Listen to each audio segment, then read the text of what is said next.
Hi guys, this is Jiggy, a portrait and wedding photographer from the Philippines, and welcome to the channel.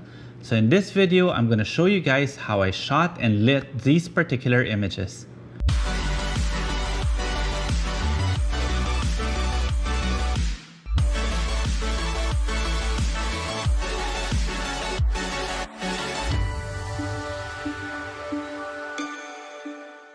So this engagement shoot is actually a travel-inspired shoot, and we were fortunate enough to have been given permission to shoot in one of the airports and airfields here in the Philippines. So every time I start shooting a couple, I start off with the least complicated scenario or the least complicated layout, because this is the time that we get to feel each other so that I know how comfortable they are in front of the camera, if they are sweet or if they're not comfortable physically to be beside each other. So there are a lot of factors that I look at in the first shoot and the first layout. So this was my first layout. We had an empty carousel that we were able to just put in some props like luggages here and there to go in with the theme.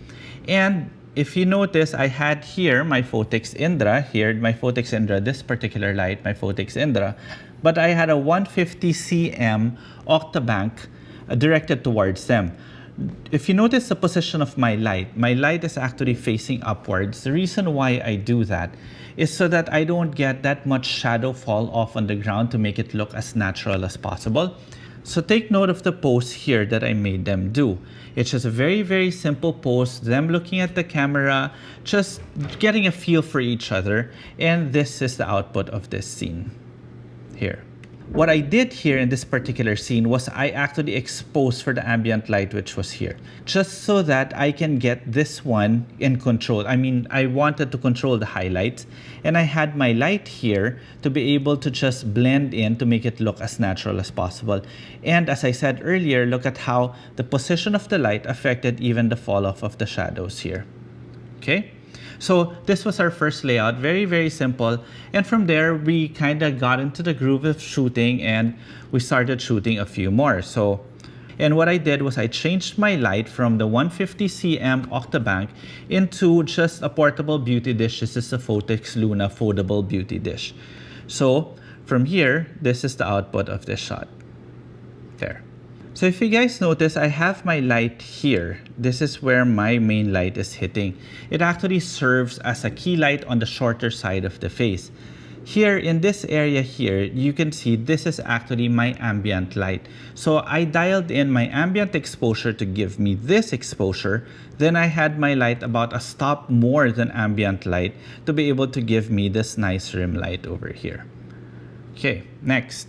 Together, I still had my Phottix Indra here with the Phottix Luna beauty dish. And I shot this with, I think, an 85 so that I can compress the seat so that it doesn't look too wide. So the important thing about shooting with an 85 or wide open, actually, generally wide open, is you have to make sure that they are more or less in the same plane. Because if not, you're gonna bokeh one person. In this case, I actually wanted to subtly highlight the bride. That's why I had the groom one step back from the bride so that he might be blurred a bit so that the bride is the one that pops out. And with this particular image, if you see here, I shot it at 1/400. I was actually already on high-speed sync just to be able to shoot wide open with that 1.8 aperture and blur out the background here and make them pop. So my white balance here is set to my flash, which is daylight balance. The bluish tint that you see in the back is due to the fact that the tinted windows of the airport created that cast, and I actually love the difference or the contrast between blue and the natural tone of the subjects. Now you can see here in the next image is what I was telling you guys earlier, that I actually focused more on the groom here and still shot it at 1.8. That's why you could see a bit of the bride to be in bokeh. But this was done intentionally because I just wanted the groom to stand out in the same sense that the picture prior to this, I wanted to make the bride stand out. Now, in this next scene, we are now in the check-in area. I want them both to be in focus. So that's why if you notice here, I had my Phottix Indra here now with a standard reflector and grid. focus primarily on the bride, and I had my assistant hold another flash unit, a portable speedlight focused on the groom, because I wanted to get this effect. There we go.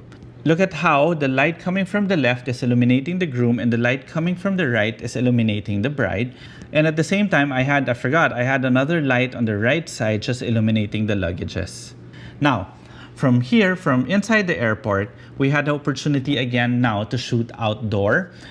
This was a flight school in the Philippines, and this next layout I shot with a 70 to 200. Okay, what I was doing here first was I actually set my exposure on the existing ambient light. Then I had my flash here on the right side with this particular flash with a standard reflector and grid just illuminating the groom. And this was the output. There. So again, my position of my light is set on the shorter side of the face. Everything else that you see in this image now, like this part here, this here, are all ambient light that I expose for, basically about one stop under existing ambient light. Then my flash is set to my actual exposure, so that's why this area here is the one that is properly exposed. So if you guys will see here, my settings is 1/250 f8 ISO 100. I was actually on shutter speed priority already at this time because I know my flash sync speed for this particular flash is 1/250, and I wanted to be able to maximize the power of my flash. That's why I wasn't shooting in high speed sync. So that's why I had it at f8. If I wanted to shoot this at f4 or f2.8, my shutter speed will go beyond my flash sync speed, and my 500 watts might not have been enough for this particular scene when I would try to control my existing ambient light. As you can see here, especially in the next layout, when I use a bigger modifier. This modifier is basically just a shoot-through umbrella with a black backing so that I don't waste light going backwards. And the key here is I was shooting a walking shot. So therefore, I had my camera on continuous focusing mode, but the key here was my assistant was walking together with my subject so that my flash to subject distance will not change. Therefore, my flash exposure will not change, as you can see here. So if he's walking, my assistant is walking back too. There. And this is the output. So again, I shot this within my flash sync speed at f8, and I really needed to keep that flash to subject distance at a constant, or else I would be overexposing the subject. Now, another way to do walking shots is this next shot. Instead of making the subject move, instead of making the light move, what you could do is you can make your subjects pretend as if they just took one step, and you expose to where they actually step to. So as you can see here, I just made them take one step, took that shot, and made them stop. And this is the output. I'll play that again. That is a bit fast. So there. So I had my exposure set somewhere here where I knew they would land when they step. So I just told them 1, 2, 3, step, and I took the shot. I didn't want them to step further so that they won't get tired too. So there, 1, 2, 3, step, shoot. There we go. That's it. And notice they stop right after that. And this is the output. Now, so with this particular layout, what really caught my attention, of course, because if you guys notice, the entire time we were shooting, it was a very gloomy and cloudy day. And we were fortunate enough, all of a sudden, the sun peeped through the clouds and gave this fantastic rays of light. And of course, I exposed for that again, put in my flash here with a standard reflector and grid to shine light through this window. And this is basically how this image turned out, from this BTS here to this image here. There we go. So I exposed for the sun here to bring out these rays. So this is basically about 3 or 4 stops underexposed. Then I shifted my white balance into a warmer tone to give this feel. And my light is coming here from the left side, balanced out to the existing ambient light. I wasn't able to put the settings here, but if I'm not mistaken, I actually shot this at f22, which I think we will see in the next image here. Of course, since I shot the groom, I also wanted to shoot the groom and the bride with the same scene, and this is the output. Yep, there we go. f22 1/250 ISO 100. Yep, I do shoot at f22 if I just want to maximize the power of my flash. So if you guys are gonna ask me what my flash power is, if I was shooting at f22, most likely or most probably this flash at 500 watts was set at full power. So while we had that amazing backdrop, I just shot whatever it is that I could shoot. We were jumping from one scene to another. In this particular layout, though, I tried shooting it with a 16:35, though I honestly didn't like it too much because it was too wide and the field was too open. So I had my 70-200 shifted to my 70-200 again. Again, still at f22. So if you notice, we are already towards the tail end of those rays. So I just pushed it to whatever it is that I could push. Here with another one of the 70-200, just cropped in tighter, and that was it. So again, when you shoot images like these and these backgrounds come, just shoot as many layouts as you can, because these are the things that we really can't control or fix, or say that I want to do it again, we can't have a repeat. Okay, so from there, we had this scene now. The helicopter, while we were shooting, actually the helicopter just landed and it was perfect. So we go, okay, let's shoot one with a helicopter too. And again, I had a standard reflector and a grid. And you guys are gonna probably ask me how come I'm not using those soft light. Well, normally when I'm shooting somewhat wide and it's not a tight shot, I would rather have more control of my light rather than the quality of my light. Meaning with a standard reflector and grid, I can pinpoint exactly where my light is hitting, as compared to those big modifiers where the light would just go all over the place. That's one. Number two, you lose a lot of power with those big modifiers. And number three, well, yeah, basically it's just that, 1 and 2. Okay, and number 3, yeah, well, there is a third one.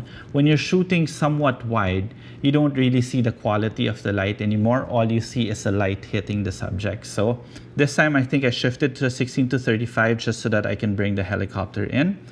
And we wanted the pose as if they were just walking away from the helicopter. So again, we still had a bit of those the rays of the sun coming out here, and we made them pretend as if they were just walking away. Though my only concern here was the subject's face was in shadow, but I think it's acceptable already for this particular layout. And this is wrong. Sorry, I wasn't able to fix this. This was shot with a 16:35 f4, not a 70-200. Okay, next layout. And I had 2 flash units here, 1 and 2, to be able to illuminate the subjects, because this was a like a sunroof for the plane, to be able to illuminate the subjects inside here. And this is the output. There. So I just took it out of post. Now again, I exposed for the existing ambient light, which is this one, the sky, and I balanced out the exposure of my flash to be able to illuminate their faces here inside the plane. Last, I think this is the last image. I just wanted to show you guys this one. Again, I had my modifier here. This is a shoot-through umbrella facing upwards. This was actually our final shot already, a group photo to celebrate the end of the shoot. But I wanted to show you this scene because we weren't able to take a BTS of this particular photo. This one was shot with a 16:35. So after this particular scene is when we had our group photo, which is the lighting system, that lighting pattern or the lighting layout that you guys saw. And if you notice, I wasn't even able to take out the light here in the plane. Okay, so I hope you guys enjoyed that. If at this point you have any questions, feel free to leave them in the comment section below and I would gladly answer it. And if you liked what you saw and you want to subscribe, please do so. And while you're at it, click that notification bell so that you get notified every time I upload a new video. And if you want to see more of my images, you could always find me on Instagram. It's at Jiggy Alejandrino. Okay, so till the next video.